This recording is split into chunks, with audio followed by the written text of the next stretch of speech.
Salam sejahtera untuk jemaat dan sobat GKI dimanapun saudara berada. Pernahkah saudara mengalami masa di mana masa depan terlihat atau terasa tidak jelas? Jika pernah, saudara tidak sendirian. Sebelum kita membaca dan merenungkan firman Tuhan yang terkait hal ini, mari kita berdoa terlebih dahulu. Mari kita berdoa. Tuhan Yesus, Tuhan dan Gembala kami yang baik, sapalah kami dan pimpinlah kami menjalani hari-hari ke depan ini. Demi Kristus Yesus Tuhan kami berdoa. Amin.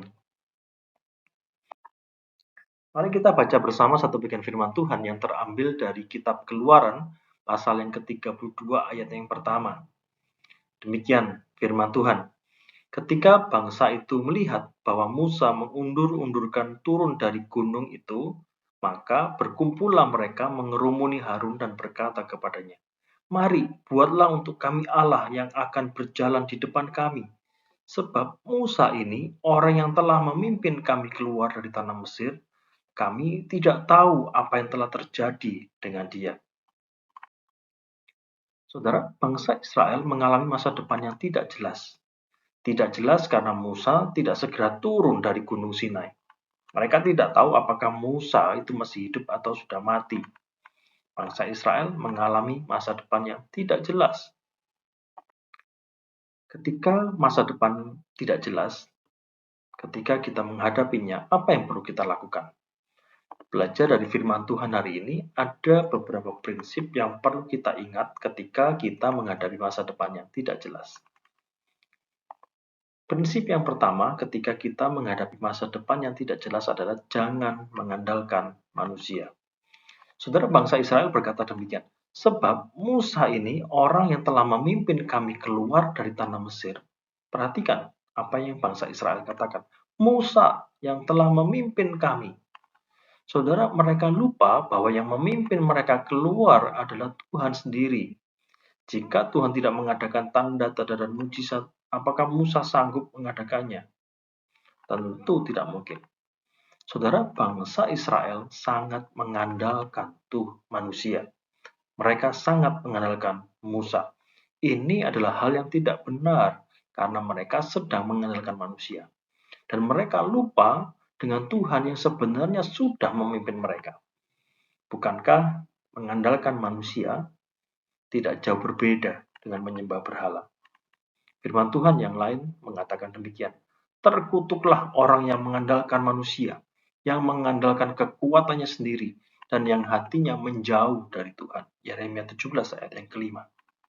Saudara, jangan mengandalkan manusia ketika masa depanmu tidak jelas. Jangan mengandalkan pendeta. Jangan mengandalkan penatua. Jangan mengandalkan pengurus. Jangan mengandalkan orang tua. Jangan mengandalkan anak. Masa depan kita bukan ada di tangan mereka. Masa depan kita ada di tangan Tuhan. Prinsip yang kedua, saudara, ketika kita menghadapi masa depan yang tidak jelas adalah pegang yang sudah jelas. Dalam bacaan kita, kalau kita mau baca pasal-pasal sebelumnya, khususnya pasal yang ke-19, Tuhan itu sangat jelas.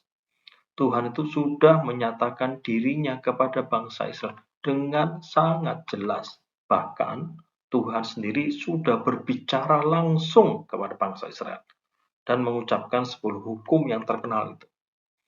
Saudara, ketika masa depan tidak jelas, peganglah yang sudah jelas. Tuhan itu jelas. Pegang Tuhan dengan cara kita berpegang pada firman-Nya. Hal-hal yang jelas lainnya adalah prinsip-prinsip. Sebagai contoh, prinsip gravitasi. Apa yang ada di atas pasti akan turun ke bawah. Itu adalah sesuatu yang jelas. Contoh yang lainnya adalah prinsip ekonomi. Agar cukup, pengeluaran harus lebih kecil dari pemasukan. Pasak tidak boleh lebih besar dari tiang.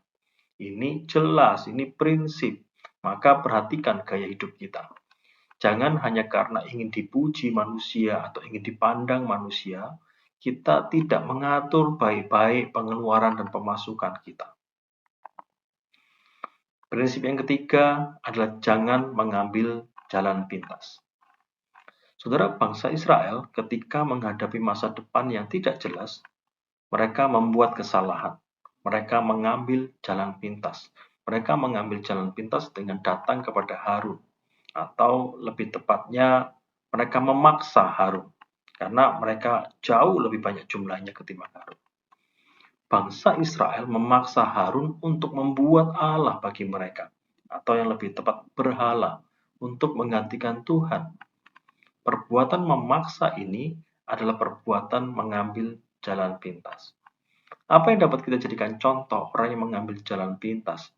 Ketika ada orang yang dihadapkan pada sebuah kebutuhan yang harus dipenuhi, lalu mereka datang kepada pinjol, pinjaman online, atau datang ke lintah darat, yang meminjamkan uang dengan bunga yang sangat mencekik.